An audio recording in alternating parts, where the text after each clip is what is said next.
Clothes dryers were invented in Europe in the early 1800s. The lady of the house would put the clothes in a metal barrel with holes in it, then turn it by hand over the fire. The first electric dryers were invented around 1915. Most of the parts are made from steel, just 3/4 of a millimeter thick. The factory receives it from the supplier in giant rolls. They go onto a machine that cuts sheets about a meter long. Using those sheets, industrial presses stamp out various dryer parts. These are motor supports.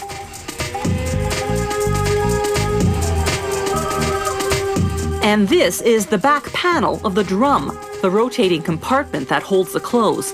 Note those small holes. We'll come back to them shortly. To form the side of the drum, the machine bends a sheet of pre-painted steel into a circular shape. When a clothes dryer operates, it sucks in outside air through a hole at the front.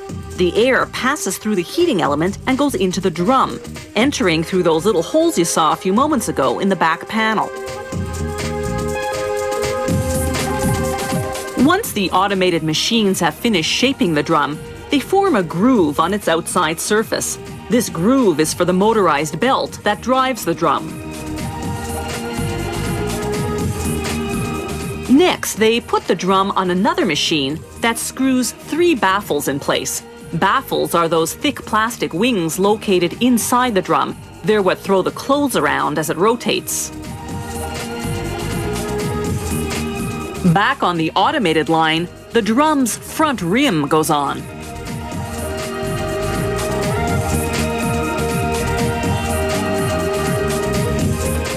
They manually assemble the drum's back panel.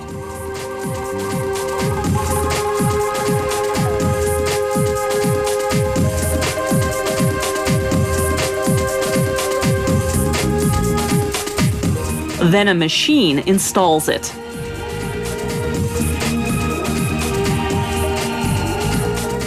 Next comes the exhaust duct.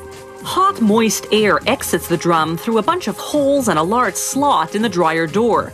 The air gets channeled downward through the lint screen, then goes through a duct at the front of the dryer to the fan. The fan blows the air out this exhaust duct at the back of the dryer. The dryer's heating element works much like the element in a toaster, except it consumes a lot more power, up to 6,000 watts.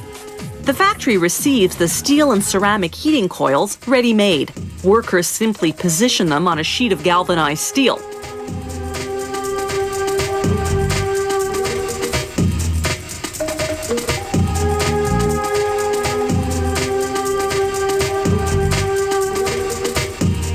They also install a temperature sensor that shuts off power should something go wrong and cause the dryer to overheat.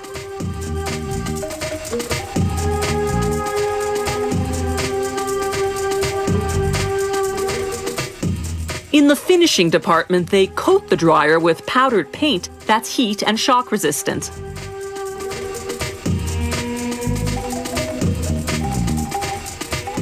Then they assemble the bottom and back of the appliance. They install the motor that drives both the belt and the fan. Then the exhaust duct goes in. Automated machines prepare the electrical wiring. They paint and cut the wires, then install a terminal on each end.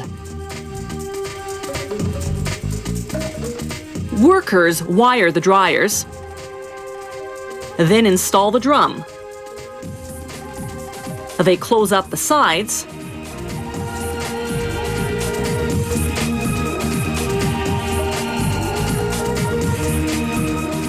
screw on the door, then wire up the control panel.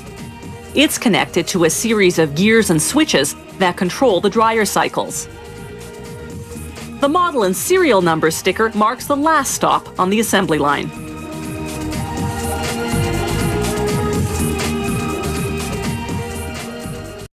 Clothes dryers were invented in Europe in the early 1800s. The lady of the house would put the clothes in a metal barrel with holes in it, then turn it by hand over the fire. The first electric dryers were invented around 1915. Most of the parts are made from steel, just 3/4 of a millimeter thick. The factory receives it from the supplier in giant rolls. They go onto a machine that cuts sheets about a meter long.